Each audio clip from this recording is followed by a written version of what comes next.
Morning viewers, it's been a little while since I've been online to stream. I'm here for a very exciting match this morning. We've got a Crazyhouse World Championship candidates match. We're looking at two of the best Crazyhouse players in the world. We've got TwelveTeen up against opperwezen. Really looking forward to this match. I've seen a few matches happen already. We've had basically I think it's over about 150 starters go to 128 into the knockout round. We're now down to the final 11 players, and we're now into what we're calling the candidates section of the tournament. So this will be a round robin event. We've got here just 12-teen doing a little bit of training up against Stockfish level 6. So hopefully things get started shortly.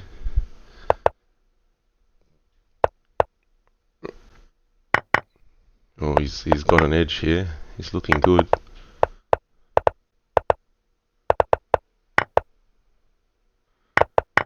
Yeah, he's gonna run short on time though.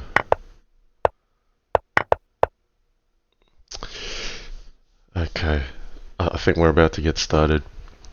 So, yes, let's see. We've got our settings right. I think I'm following 12-teen.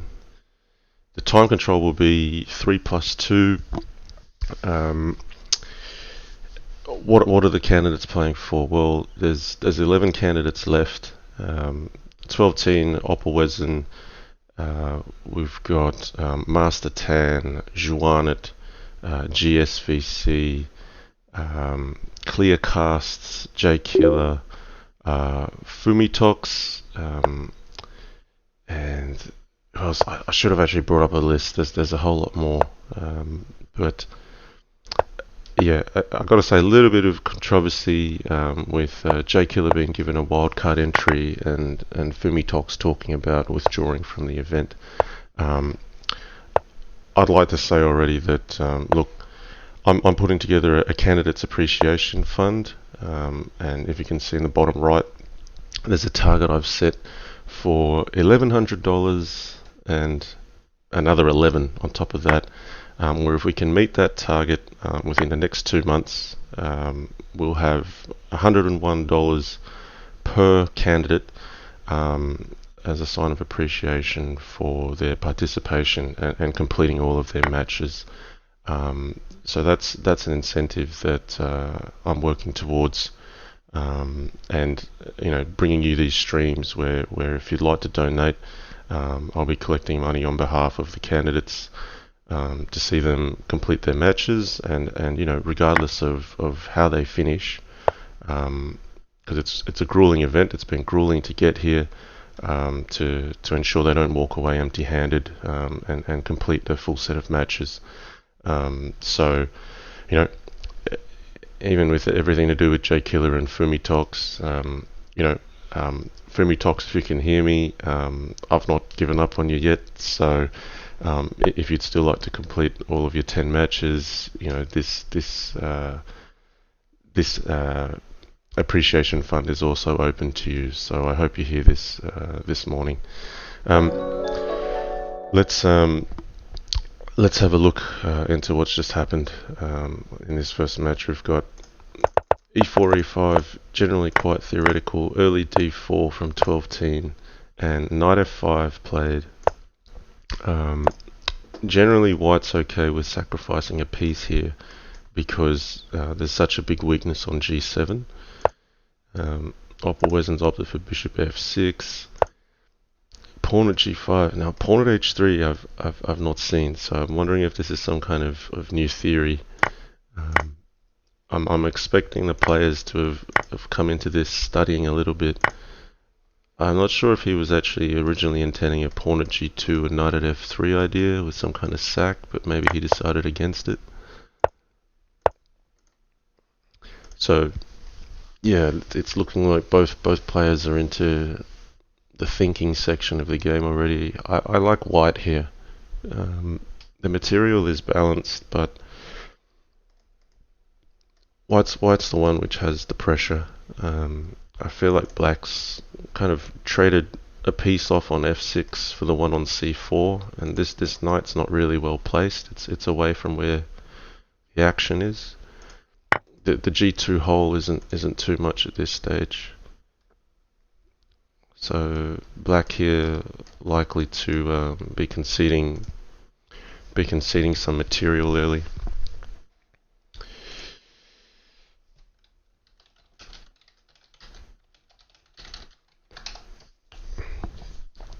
So for those just joining as well, I'm putting a stream on 3 minute delay out of respect for players in the candidates.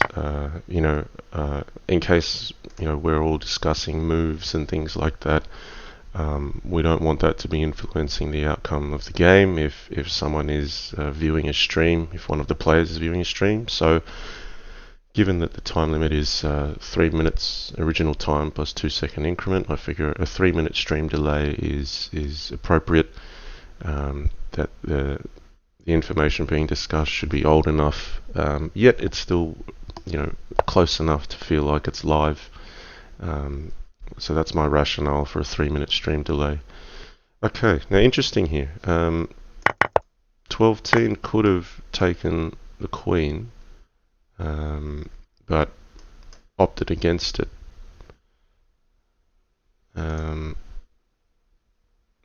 feeling like maybe this should have been taken. I mean, if it gets recaptured, you capture this. Black might get some initiative, but maybe TwelveTeen just didn't like that all he had in hand was pawn and queen. He'll have the bishop though. I just feel like that was white's advantage to take there. Maybe bishop takes e4 was playable, and then threatening knight at f3. But let's stay with the live action. This is really interesting. I feel like both players are probably just warming up and not trying to commit to risks. Because white had the chance to take some material, then black's now threatening pawn at e2. Yeah, not clear. I feel like this is just the first match. It'll be best of 10 games, and I think you have to win by a margin of 2. So if we get to 5-all, the players will need to keep playing. Electric Masada, thank you for the tier 1 sub. Subscribed for 5 months in a row now. Thank you so much for your support. We've got JannLee 100, Penguin GM1 auto hosting for 11 viewers. Afuruzarumai, hello John, thanks for streaming this match. A question: do you have a preference for any player in the candidates? Are you rooting for someone? Am I rooting for someone? Look, I probably have to go for my compatriot. The only Australian left in the draw is Master Tan. So, coming from Australia, I'm gonna play the country card here. I think people are considering TwelveTeen to be the favourite, honestly. And given the results on paper and also my experience playing against him, I'll agree with that. But look, opperwezen definitely a hot contender here. He's already won 2 matches. He's gone early in the schedule. He's played a bit more than the other players have. Yeah, no, the time will tell. It's hard. I mean, here white definitely has the advantage. I mean, the material's still roughly balanced, but white's the one with all the pressure. Very good defense around the king, and this is game over. TwelveTeen's just squeezed this one. He's had the 2 bishops on the king side. So 1-0 to TwelveTeen.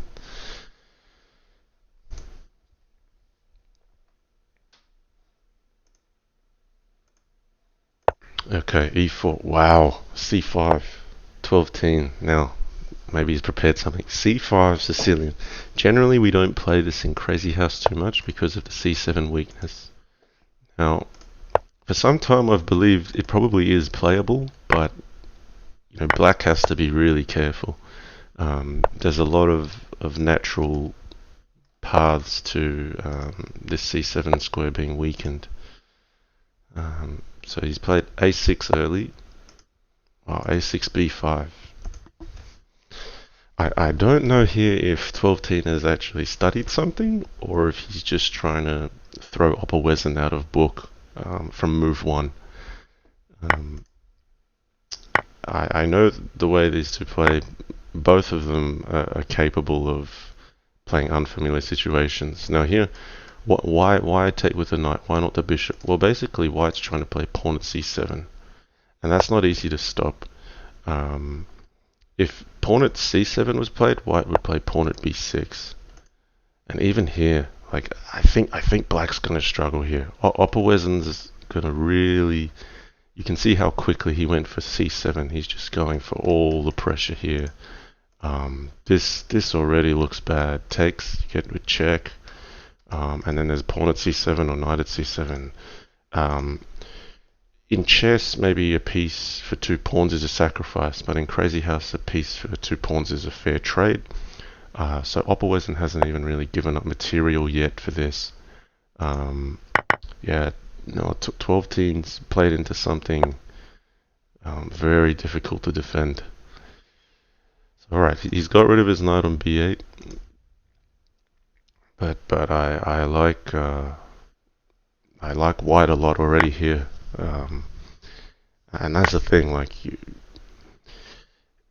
I would say against a player like opperwezen, you don't have to try too hard to get him lost.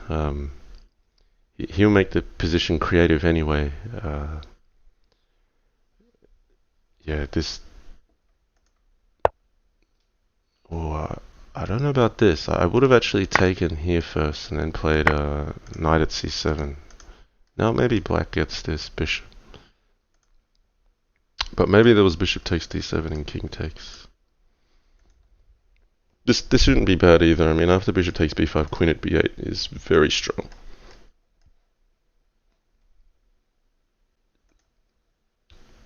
This just looks horrible for black. Wow, TwelveTeen resigns. 14 moves. Okay, so like I said, opperwezen a big contender. We've got 1-all already here. TwelveTeen trying to dodge a bit of theory with c5, but running into some strong play from opperwezen immediately.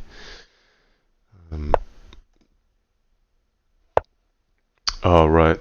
Afuro Zeramai says, don't be fooled by Jan. He says, in the candidates, a 5-all will be counted as a draw, so no more games than 10. That's correct, actually. I forgot that detail. So I believe JK versus J-Killer versus Juan ended in 5-all.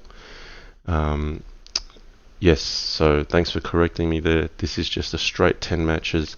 The reason is it's because it's a round robin, and in case we have 2 players that finish with the same score, then the number of games that they won will count as tiebreak. So that way, in order to preserve it such that you've got 11 players, each playing 10 matches, each made up of 10 games. Every player plays 100 games, and that way every player has the equal chance to earn 100 points. So that way a tiebreak is fair. Now I'm surprised opperwezen's got into the same opening here, because I think this is good for white, but maybe he feels there's an improvement from last game.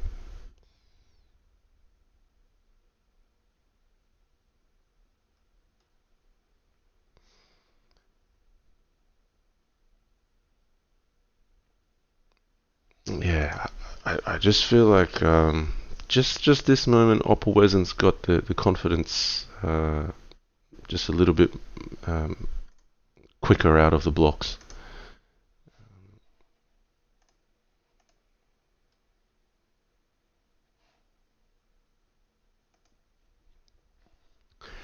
Okay, So, I mean, the considerations whether you take c6 or c4. I don't like taking c4 because I feel like this piece is less useful for black, and this piece becomes a useful defender and a useful attacker. So I think he should just go back to the line he had before with bishop at g5. But, well, TwelveTeen thinks differently, so let's see where this one goes. He could be thinking knight at h5, maybe.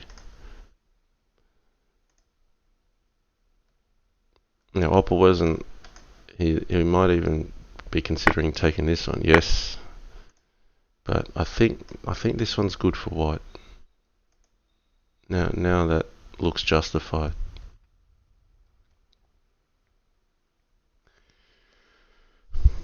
So bishop takes h3 is on the cards. Takes, knight at f3 check. Takes.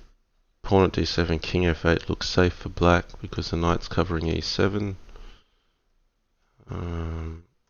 Yeah, I think bishop takes h3 looks right here. Rook e1 check. You can block pawn at e7. Okay, it's been played. I mean, I think white's giving black something to play for here. I really feel like white should have played for that bishop at g5 line and picked up the queen and claimed that there's some material advantage. Wow, so opperwezen 97, not even blocking with the pawn. I feel like he should have blocked with the pawn there. I think a little bit of extra defense was worthwhile because knight at f3 is not a sure thing, and that's going to be a weakness that black can hit later. I think black was trying to preserve an extra pawn in hand, which might be material to attack with, but pawn at e7 may have been worthwhile investing in. So white's got some options here. I mean, this is a threat. Queen takes g5 check, knight at f3. That's going to be mating, right? Knight takes, king pawn at g2. But white could just take this. Just claim it. He's a piece up. I mean, knight f3 check, king across, takes. Maybe this is what opperwezen's saying. But it's pinned still, even with the queen there. So I think TwelveTeen's right to take this. It prevents mate, but it also claims some material. So king h1, takes. And then white's defending for a little while, but this is the sort of position I like to play where you're just winning the material and it's up to your opponent to prove they have an attack or else you're winning. Okay, so pawn at g2 threatened, knight at g3 played to cover rook at h1. Okay, I like white here, but black's got some kind of attack here. He's looking for pawn at h4 or pawn at e2. But pawn at e2 runs into bishop at b5 check. Pawn at c6 coming back here. Okay, Afuro Zaramai saying posting a comment here is somewhat strange as it's only read 3 minutes later. Yeah, that's about right. Okay, so yeah, opperwezen's good with converting his initiative. So yeah, knight at e2 check's coming. Takes, bishop at b5. Yeah, there's still a game here. Okay, but opperwezen now facing an attack. So I think TwelveTeen, rather than trying to defend with bishop at b5, he's opting to attack. Problem is rook at e8 runs into king takes d7. He can't guarantee he's going to attack. He could be in some trouble here. I'd have to play bishop at b5 check, pawn at c6, take here, and take e2. Well, he'll have bishop at g4 as well. But it's on the time, he's got to go. Rook takes e7. Okay, he opted for absolute safety on the back rank, but I mean, opperwezen has got his material now, and he's got the time. I think opperwezen's going to take this. So pawn at g2 looks dangerous. You have to take it, and then you probably take a knight somewhere. Maybe the one on b1 that prevents bishop takes f6 because you get knight at f4. Pawn at d7 is not yet a concern because of king f8. But now opperwezen's time is slowing down. Wow, okay. Yeah, that's game over. Takes. Wow, look, opperwezen using his initiative there. Even if he doesn't have mate, he can cover up on the king side. I just think with the time, opperwezen should take this. He's got to be careful. Okay, bishop at f6. No, he's left mate. Oh, blunder. See that? You leave TwelveTeen just a little door there, and he'll take you. That was very unfortunate. Opperwezen had him. Didn't have to go for the big kill. He just had to defend. He could have even castled instead of queen at h6. He'll be kicking himself there. That was a golden opportunity. Opperwezen had a chance to take one game as black. I think TwelveTeen probably had the middle game earlier, and he let it slip, and then opperwezen handed it back to him. That was unfortunate. Okay. Let's try to keep up with some comments. So Bakuz, he says, I'm rooting for Wezen. Afura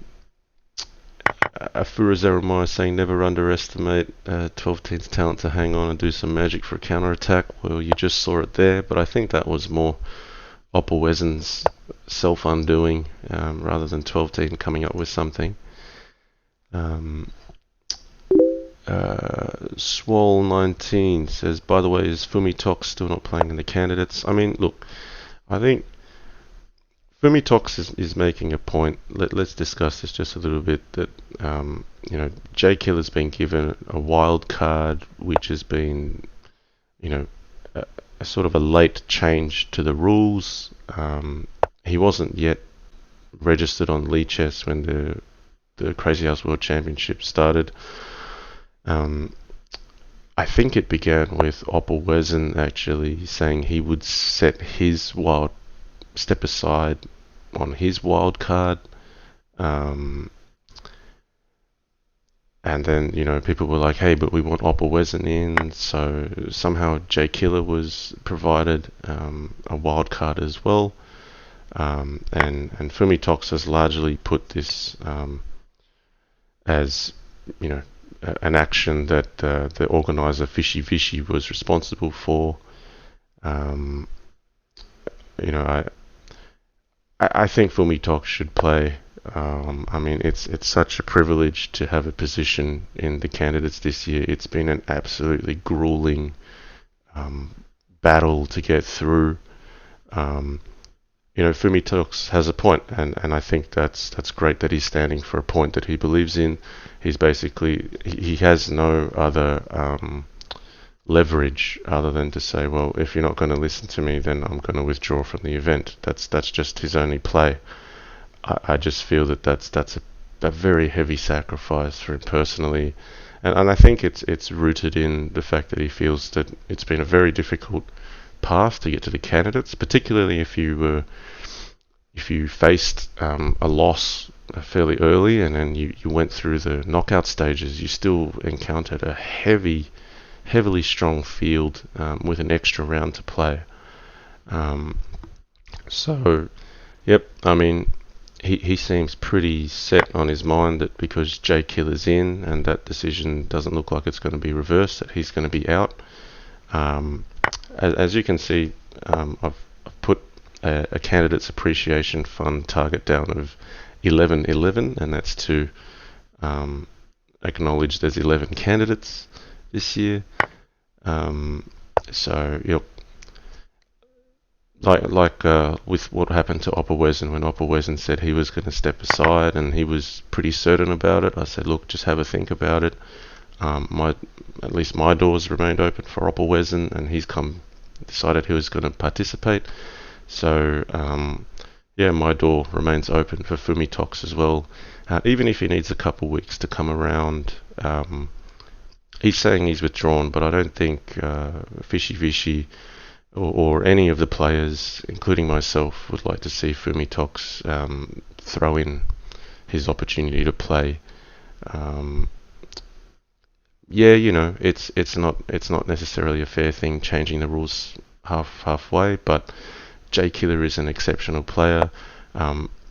Fishy Vishy has contributed a lot of his own time and money, and is probably entitled to a little bit of discretion to make a decision like this. But okay, they're my views, and that's a bit of catch up on a bit of the controversy with the players. Let's see here. I think opperwezen was intending on sacking this with something with knight at f6, but the black king can run up. Queen at e2 is now a problem. I mean, TwelveTeen played this one very well from the start, and the momentum seems to have swung to TwelveTeen a bit with opperwezen blundering the last game. That's the kind of confidence changer that can happen. So, okay, rook at d8 first, king e7. How is he going to address this problem on e2? That's the big question. So it looks like TwelveTeen giving a serious think to this. I don't think he can take it. I think king e7 is right, unless knight at g8. Is there a mate? f5 he can run to. It's the only square, but it's the one square he needs. There's no mate here. This looks like it's going to be opperwezen's game. Or rather, it's going to be TwelveTeen's game.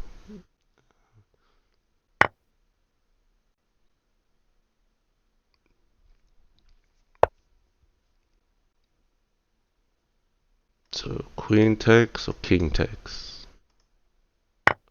Yeah, I like queen takes. Just cements that threat. So TwelveTeen races ahead to 3-1.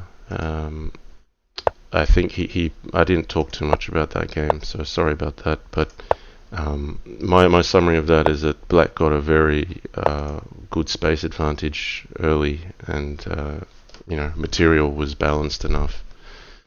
Let's see this.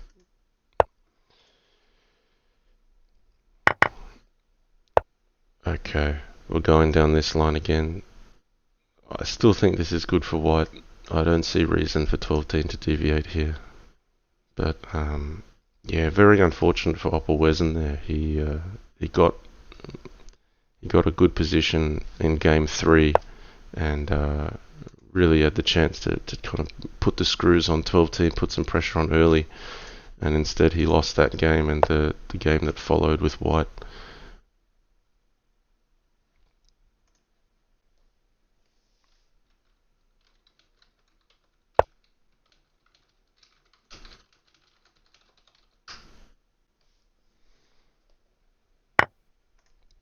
Okay, so we've got a slightly different opening here. I mean, TwelveTeen maybe not feeling so confident, even though I think it's good for white. Maybe he's not feeling it. He's diverted away from knight f5. He's gone for bishop e2 directly.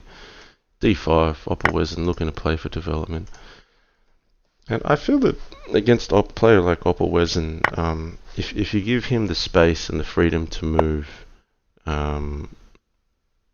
like he'll just find good creative moves. I think you've got to put some pressure on. Okay, the queen's hanging here. Has he seen it? What's wrong with bishop e5 check? I mean, that's the only move that he could be thinking, right? What have I missed?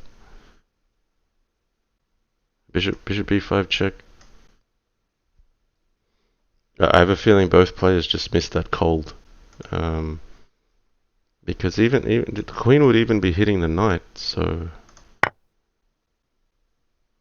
there's a knight at f3 that follows. Wow. Okay. Maybe they didn't miss the stuff. So just to go back to that. Sorry, I'm just waking up. I'm a bit slow. Bishop e5. You don't block with a knight. You block with a pawn. Queen takes d4. Knight at f3. Check. Takes. King across. Black recaptures, and So opperwezen is just up a piece here.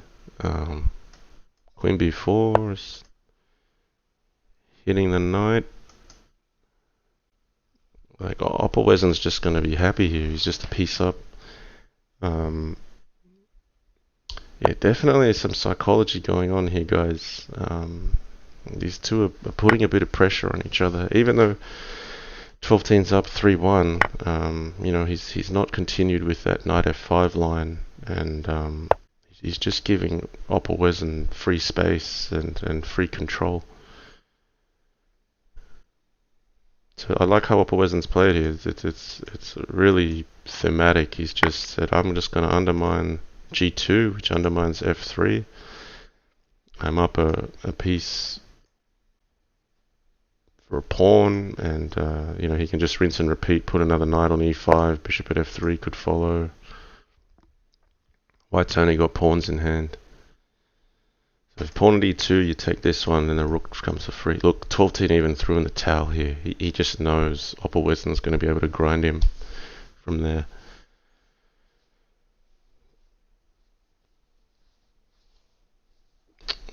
Yeah. Nice game by Opper. Okay, TwelveTeen is just maybe disconnected for a moment.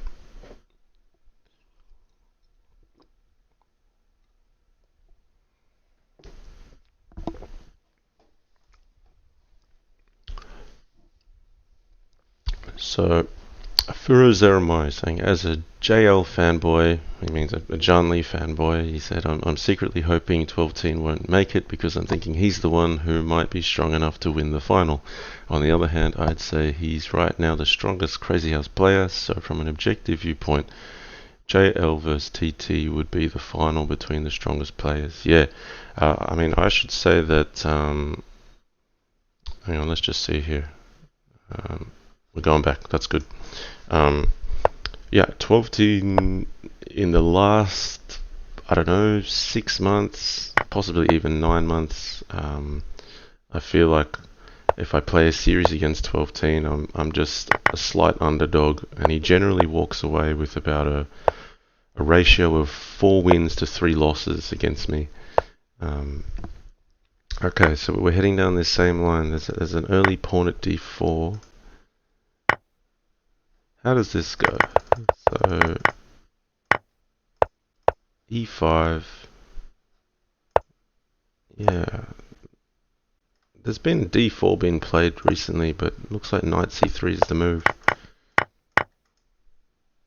Now this is where material is reasonably balanced. I mean, white's got 2 pawns for a piece, but black's got a couple holes, but is also okay. I mean, I think if you're black or white, you're reasonably comfortable.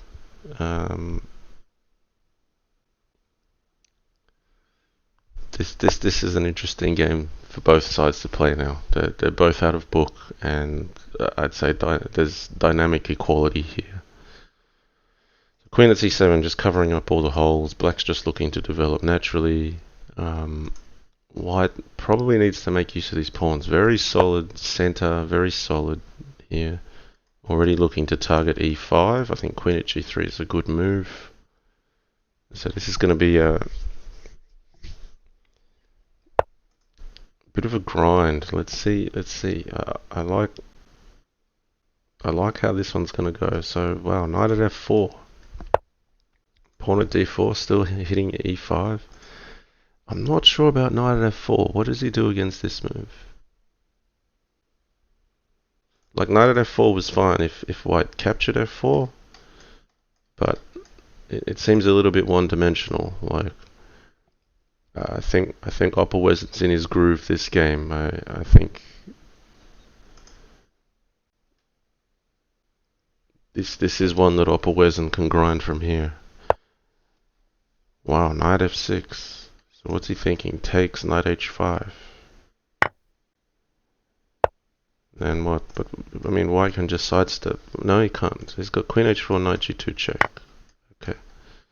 But I'm okay with white giving up the two pieces for the queen. So this is funny in Crazyhouse. You see white give up a piece for two pawns, then a queen for two pieces, and these are all considered even trades. So when you add up all this material, basically white's got 3 pawns and a piece for the queen, but black only has a queen in hand. Trying to make it useful here, but I don't see it doing much. I like the white pieces here. White just has lots of ammo on the side. And black is going to have a hard time developing naturally, so I'm tipping opperwezen to grind this one out.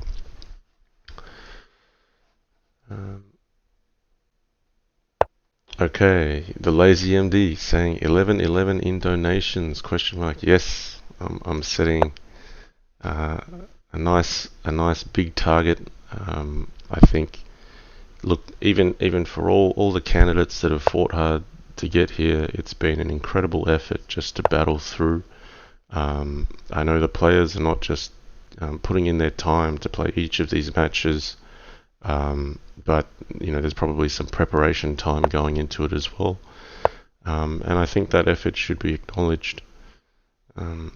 So that's why I'm suggesting 101 per each of the candidates.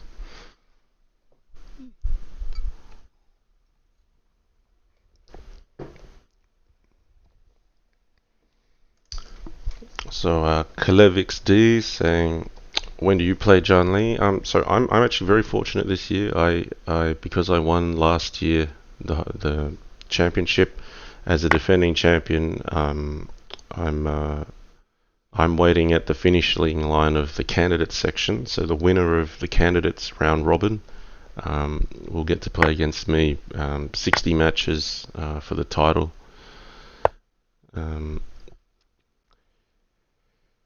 So I don't play for another good few months probably.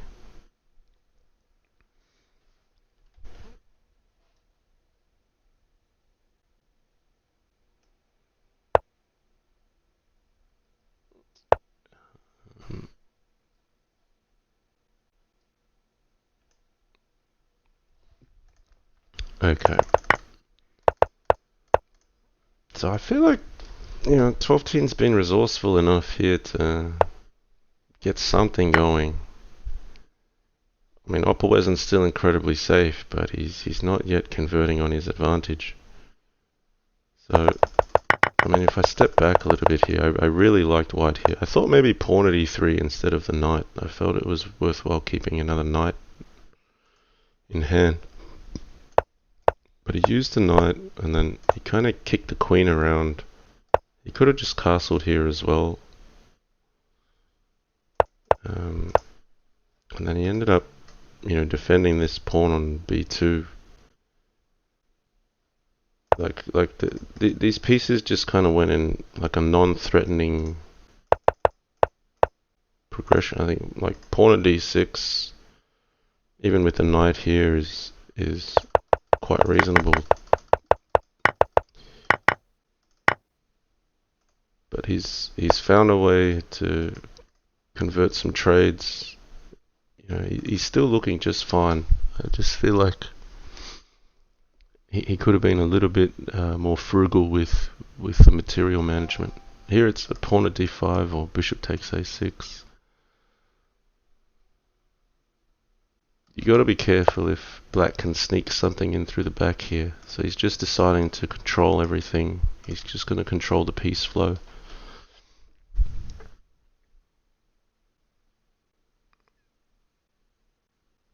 I think this is wise. If pawn at f7, then you can consider taking here and sacking on f7. Well, pawn at d2 first. Why did he go for that move? Okay, he just took the rook here, so he just wanted to take a defender off c6. That's nice. Pawn at f7 now, the threat. Opperwezen coming in hard. Yeah, knight g5 check. Maybe was also very strong.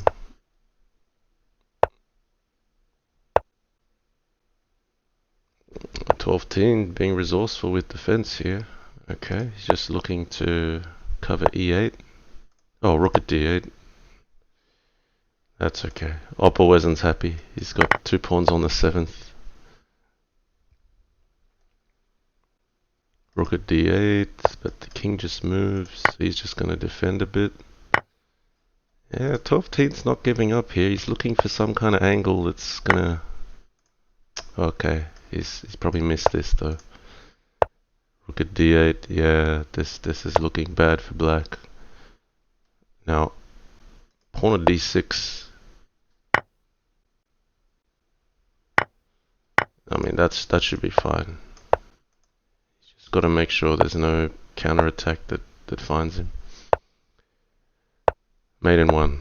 Well done, Opperwezen. Good grind. But that's where you see the strength of the minor pieces and the pawns against the queen. So Opperwezen, steady-minded, just going to 3-all. We have got a match here. There's only 4 games left.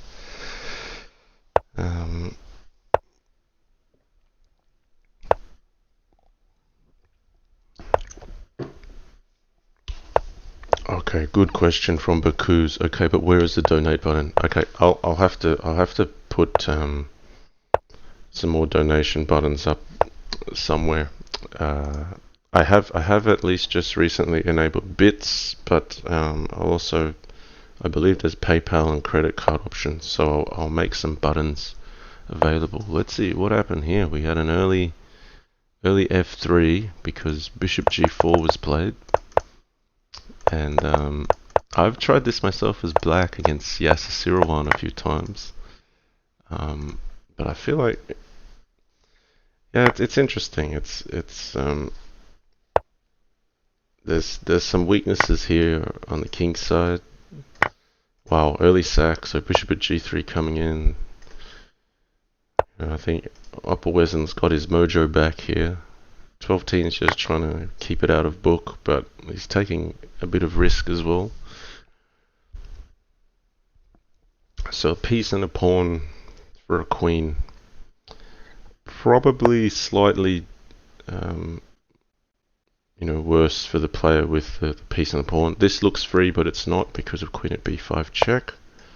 So that's a little trap that TwelveTeen had set there. They're both good enough to see these things. Knight f5, queen at c8, bishop at d8. No, okay. Opperwezen just wants to cover it with the rook.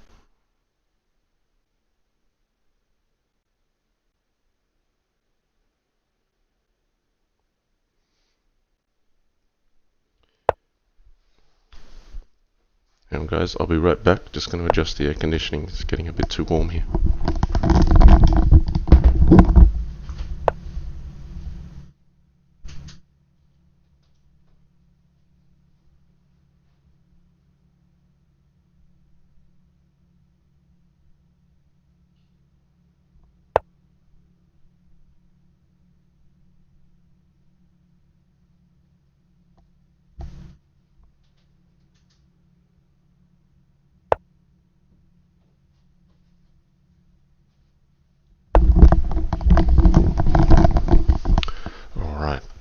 Sorry, I'm back.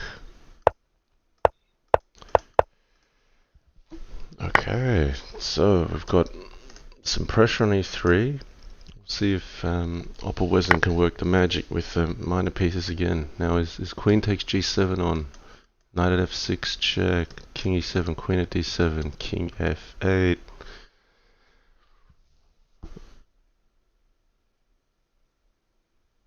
Pawn at h6, can he get away with it? Because if white just plays here, I mean, black just makes progress. This is interesting. He's certainly having a think on queen takes g7, knight at f6, king e7, queen at d7. got king f8, pawn at h6. He would have a queen and a bishop in hand, which is probably not enough to mate. So I think he's going to go for the line that I've just suggested.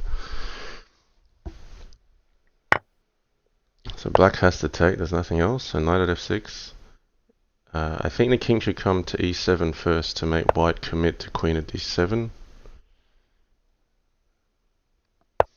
Yeah, so we've got the exact line I was considering. But I think against pawn at h6, maybe rook g8 becomes playable. So it may even be that he can just allow this. Maybe he can take d3 and start threatening mate himself. This is very sharp, guys. Wow, he's going for this one. So he's threatening queen at d2, pawn at g2. Queen at d2, king f1, pawn at g2, mate. So if takes, both g8 and h7 are covered as mate threats, which this knight is supporting. So forced, very sharp, both players. Now takes, pawn at h6, king h8 looks safe. So bishop takes e3 is a nice move, a little bit better than bishop takes, because then the knight would be able to take this one. But more importantly, bishop takes e3 prevents the king from castling anywhere. This bishop is just cementing the king where it is. Rook at e2 may be required, which is played. So pawn at f2, pawn at g2. I know opperwezen, he's just going to go for 2 pawns on the 7th rank and claim he's winning. And he's probably right to claim here. So you can't go to f1 because of queen at g1 mate. Must go to d1. That's a no-brainer. I'm not sure what TwelveTeen's thinking about here. Yeah, pawn at g2 is coming. Bishop at f3. So he's threatening queen at d2. That's game over. Wow, opperwezen. I mean, I saw this line with queen takes g7, and it felt like black was just squeezing white into a position where he was saying, if you don't do something, I'm just gonna gradually grind you with bishop takes e3, and he got TwelveTeen to commit to a sharp line where black was actually better. Wow.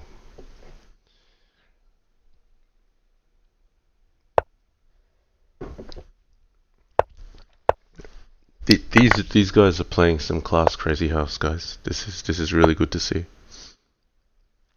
Now this line I haven't seen as much recently because it's become more of an accelerated option that people tend to go for. People are now, if they're going to play this sack line, they tend to play knight f6, bishop b5, here bishop e2, then e5. For some reason TwelveTeen's not playing the accelerated version, and he's holding back. So I feel like white should just commit to this counter gambit where you get free development. That's a theoretical idea that I first saw from Master Tan, and that's been quite popular as well recently.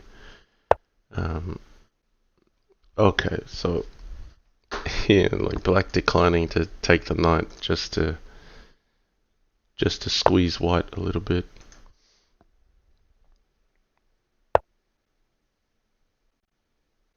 Okay, but eventually, what, pawn at g5, knight e4.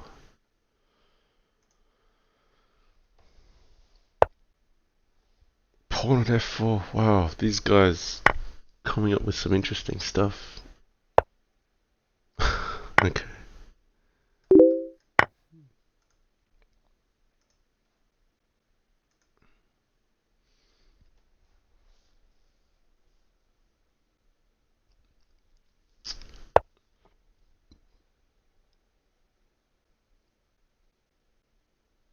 Who do I like here? I think I like white, but yeah, I don't think he had to take this though. I would have just gone back with knight f3.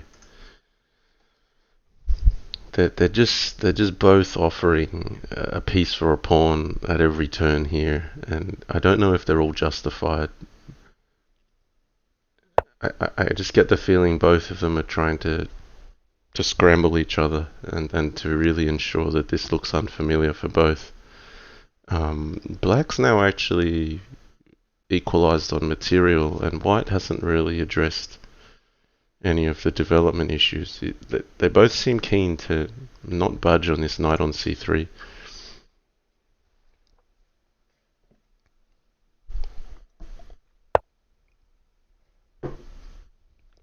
So knight e4, d5, maybe d3. I mean, look, the knight's not that useful on c5. You could put it on g3, but you know, you may as well start getting this open. So this is interesting. I mean, it's dead equal on material, but you've got to assess this, and at this point in time I like black. Before, I felt black was giving away a little too much. I felt knight f3 was good for white, and if you make black capture here, you're getting nice development.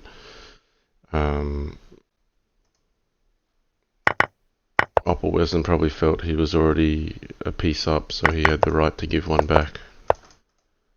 And he gained a bit of space here momentarily, but now every pawn counts because the position is so blocked. And nearly feeling like d3, bishop takes f4 is required just to hold on to this pawn on g5, because if white doesn't have this, then positionally white doesn't have much.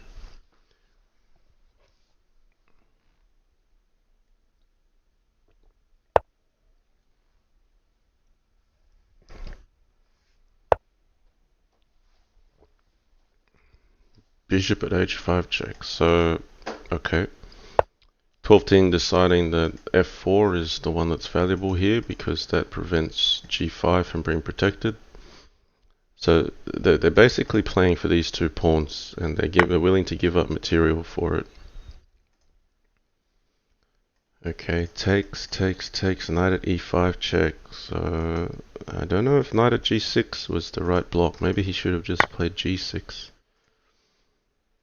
Okay, TwelveTeen now opting not to open up the e5 square, which would allow some checks to come in. So pawn at f5 could be coming for white. Yeah, man, I felt like knight at g6 just allowed a bit more than he needed to. If he played g6, then what? Maybe bishop at f6, or he had maybe king f8.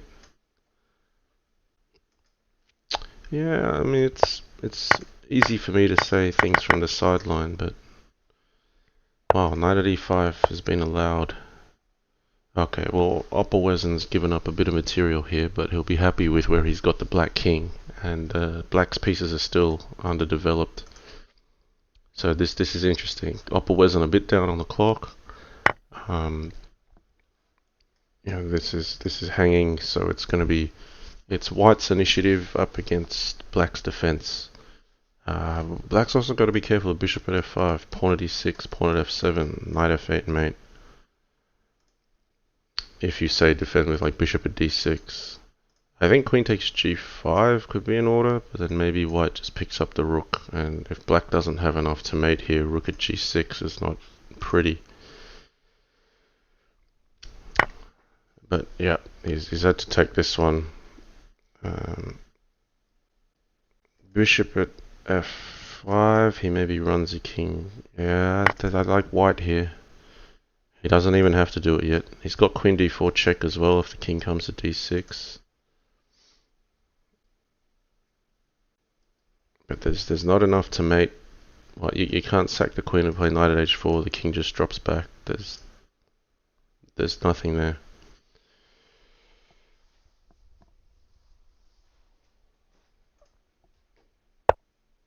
So knight at e5, defending against bishop at f7 and rook at g6. But you know, white's happy here. White's got an open king to hit. I mean, wow, Opperwezen. I mean, I thought he had chances earlier, and you know, the confidence could have been shaken a bit with the miss he had, missing mate in 2 from TwelveTeen. But wow, now this is over. Queen at d8.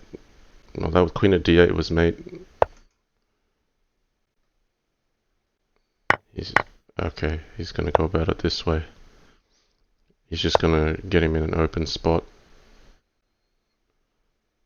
He's got to be careful, the clock's ticking. He should have played queen at d8 and pawn at c5. He had it. This is how 12T can slip out. I think he's still got him. a4 is going to be devastating. That's double checkmate threatened. And then a5 will fall as well. That's game over. There's no counter attack here. Opperwezen's going to take it 5-3. Amazing, amazing. Look at this.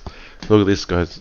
Opperwezen threatening to take down 12Teen. Opperwezen currently undefeated. Look, 12Teen would be one of his biggest barriers.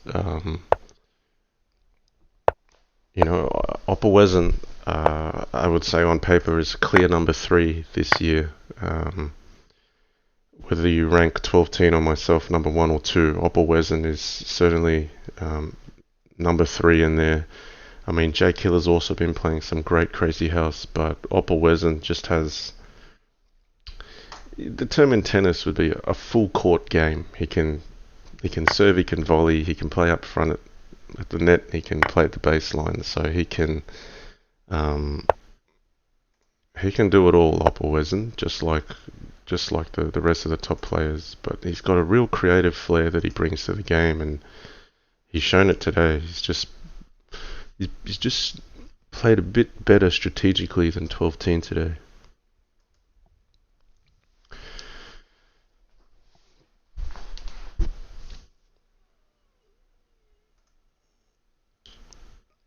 So we're in this line again, and I just think bishop at g5, I don't know if there's a line I'm just not seeing that both players are, but I just feel that bishop at g5 is better for white.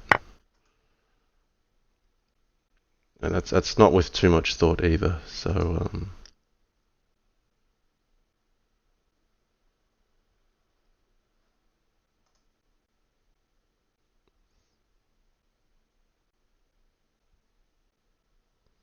Look, he's got him on the clock as well here. I mean, this is psychological for 12Teen.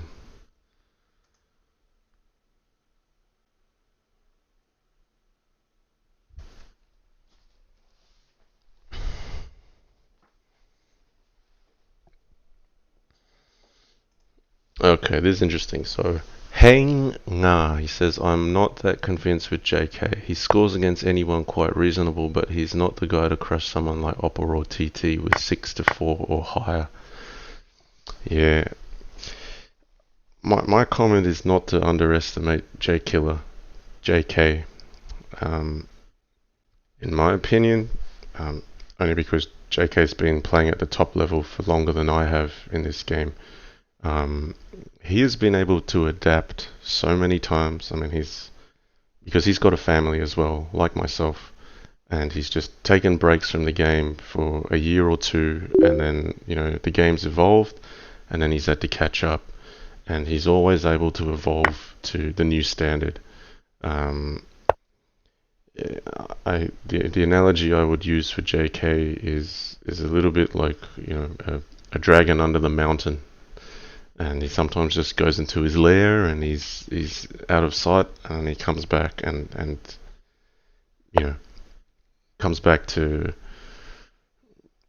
regain what is rightfully his, in a sense.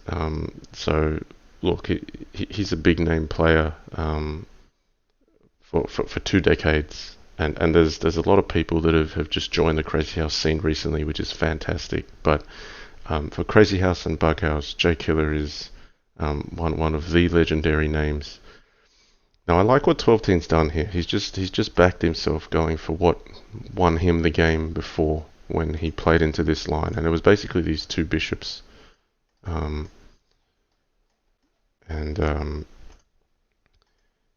Yeah, if you just make black commit all his pieces to the wrong side of the board, pawn at d7, bishop takes c7, like, you can't go wrong here. And I thought he should have just done this in one of the previous games where Opperwezen offered up this same opening line. I just felt it was psychological why he wasn't taking it.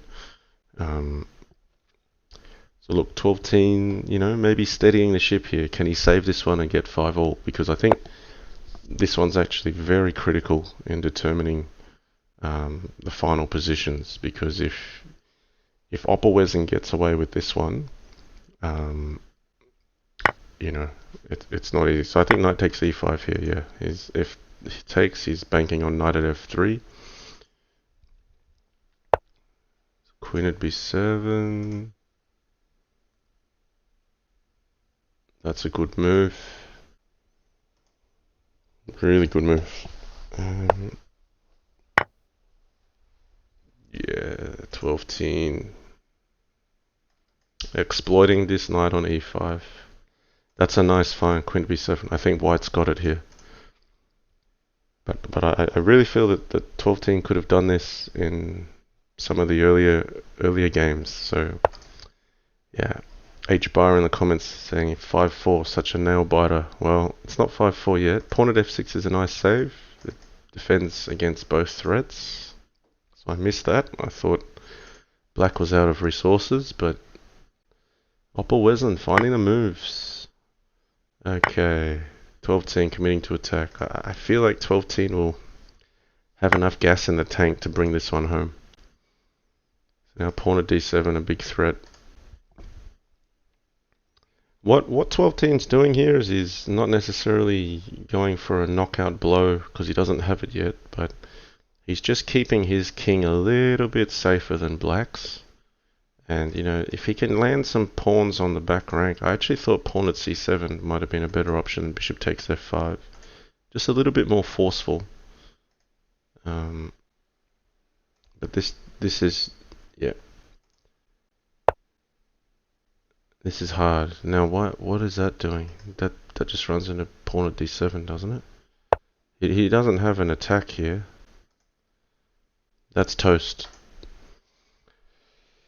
Ooh, 5-4. 12-teen. Could he save it? So he's got black. Critical game here because this is worth a whole half point. That's what they're fighting for. If you look at the total standings, a win from opperwezen would be huge here. This is good, exciting Crazyhouse. Okay, he's gone for the perk setup. Now opperwezen will be comfortable here. This is playing into some theory. No, I would have expected 12-teen to do his slower setup of h6, a6, but opperwezen will have some ideal moves. And you can see here Fishy's also saying Opper does really well against the perk IIRC.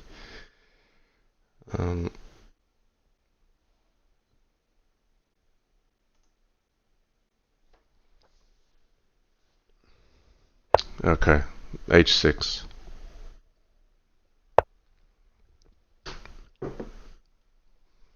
I'm a bit concerned for 12-teen here, because I know his strategy would generally be to play into something that is unfamiliar for opperwezen, but I feel like opperwezen will be familiar here. And guys, opperwezen is an outstanding chess player and an outstanding player for all sorts of variants. But this is also the kind of opening that is not dramatically different from a chess opening. Okay, so black's already conceded one trade here, so he's playing for pawn to d4. Okay, good. So what's happening here? Can he just take it though? I mean, is that just not losing a pawn? I mean, opperwezen's giving this move a bit of respect, but it's probably just giving up a pawn. Maybe there's some kind of pawn at... No, there's no pawn to put on d2. So Opper's gone for the trade. Knight h5. Okay. So 12-teen is claiming a safer king. When I say safer, I just mean it's like a real fortress. It's not that there's any immediate danger for this king, but he's given up a pawn for that. So at least this will be unfamiliar for opperwezen, but he's comfortable in any position. So bishop at f4 maybe, put some pressure on e5. I think queen at e2. I think white just has to try to hold on to that extra pawn here and play slowly. There's going to be no knockout blow on 12-teen.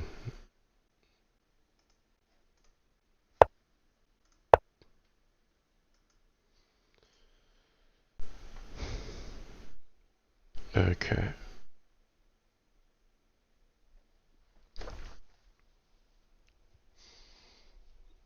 Okay, we've got Little Magnus calling the match to be 5-5. Pawn at f6. I'm not sure about that. So against c5 here, I thought maybe he could just back off to b3. Just play it slowly. He's going for it though. And I feel that this is what could maybe give 12-teen a chance. He's given a little bit of material back. The material's now balanced. But is there something here? Queen at a1.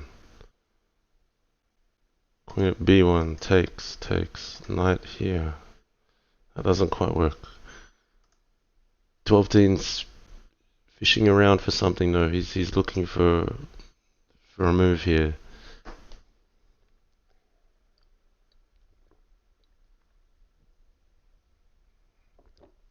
So bishop g5, pawn at e7. No, he's defending the dark squares. No, he's threatening mate. Queen at a1.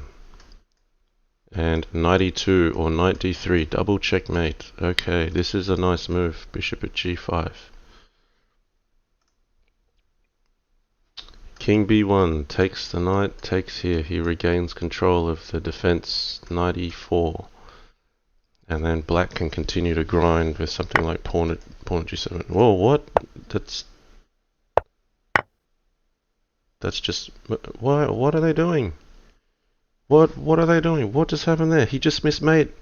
King a1 is safe. That's crazy. Queen at a1 was mating here. Was it not? No, there's king d2. King d2. Wow, okay. No, the guys are seeing stuff I'm not. So knight d5 would be okay for white. So he's played for this instead. Now opperwezen also keeping up with the sharp play, not going for king a1 because knight at a3 didn't work because pawn at b2.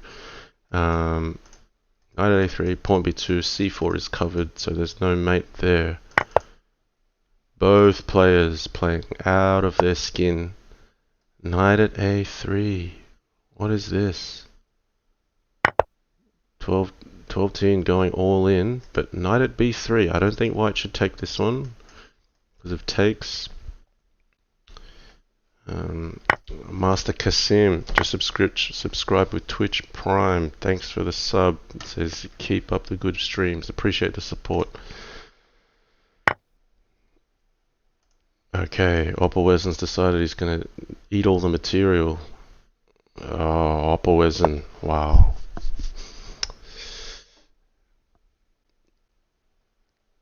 He's playing very good. I think he should just capture another one here.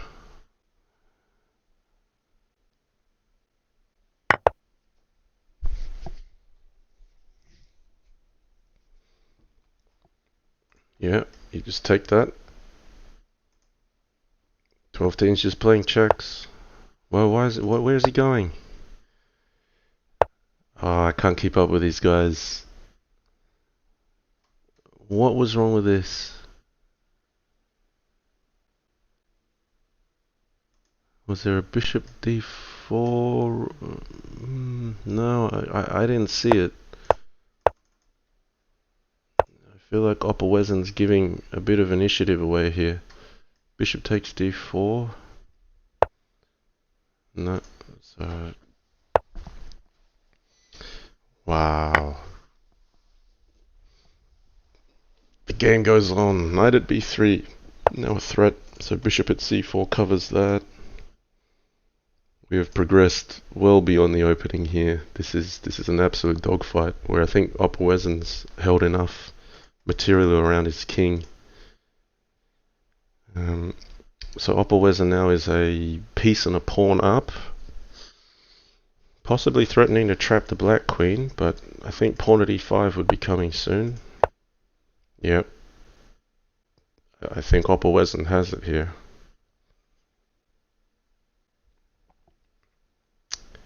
And these two are closely matched enough that I'm not sure it's even fair to call this an upset. It is a slight upset, and that 12-10 is the favourite, but opperwezen is definitely. Bishop takes f7, pawn to g6 falling. This is looking very much like an opperwezen victory, guys. Wow, wow, wow, wow. Knight h4 looks natural. He's going for the pawn here. I mean, black's not got any attack soon, so he doesn't quite have enough to knock him out, does he? Okay, he's going for the resourceful play. He's keeping the checks. I'm not sure he had to do that. Come on, time's ticking. Opperwezen, he's got to. This is where 12-10 can strike. He can. I don't know. He had to give up the queen. Oh, nail biting stuff. King f7, rook at e7. Even. Wow, they're using every ounce. Yeah, b5 or yeah. He's got it. He's got it. b5 check. He found mate. Well, opperwezen. He wins 6-4. He wins 6-4. He takes down 12-10. Opperwezen now has 3 victories under his belt, and he's taken down the favorite in the candidates, 12-10. Tightest of margins, 6-4. Amazing performance by opperwezen. He had him in game 3. 12-10 got out of it. It looked like there was a big confidence break for opperwezen, but I can tell you opperwezen will be arms up in the air. That is an amazing result. That could be a critical result for the candidates, and we're just getting started here. We're looking at a potential total of how many matches? Something like 55 matches. If Fumitox decides he's going to play, it would be 45 matches if Fumitox doesn't decide to play. But guys, let's give Fumitox a bit of time to decide if he still wants to participate. I think he really deserves his position. And look, what's done is done. We've had some learnings from this second Crazyhouse World Championship, but this is a fantastic event you wouldn't want to miss out on. And to play against the caliber of players here, it's just a privilege. Look, huge congratulations to opperwezen. Look, 12-10 put up a magnificent fight. 12-10 didn't play badly. I would just say opperwezen is the man to watch. He is already down Little Plotkin 8-2. And I think he also took Juanet down 7-3. He's now just taken down 12-10 down 6-4. So he's won 3 out of 3. Yeah, okay. I'm going to leave it there. I'm going to wrap up. Now, as I've mentioned previously, and I will have to make a bit more of an effort with making sure that donation buttons are available. But we've got a candidates appreciation fund. If you like what you're seeing, please donate to the candidates. I'll be collecting money on behalf of the candidates. They are putting in some phenomenal effort to get here and also to play. So please support. Super BM, just subscribe with a tier 1 sub. Thanks to all the subscribers this stream. Super BM, Master Kasim. And we also had another one just earlier. We also had Electric Masada. So I'm going to leave it there for now. I've got to get ready for work. The tournament is wide open. 12-10 did not lose a single match in the candidates last Crazyhouse World Championship. I got a 5-all draw with him, and I think that was the only half point he conceded. So, this is going to be really interesting, guys. Opperwezen, now the man to catch. Please support the candidates. Many matches to come. I'm going to hope to cover more of them. More free time is going to become available for me. We've just completed our house move. going to sign off. It's taken me a while, but very, very excited by that first match I've covered. Okay, take care wherever you are. Have a great week ahead, and we'll see you again soon for another Crazyhouse World Championship candidates match. Take care.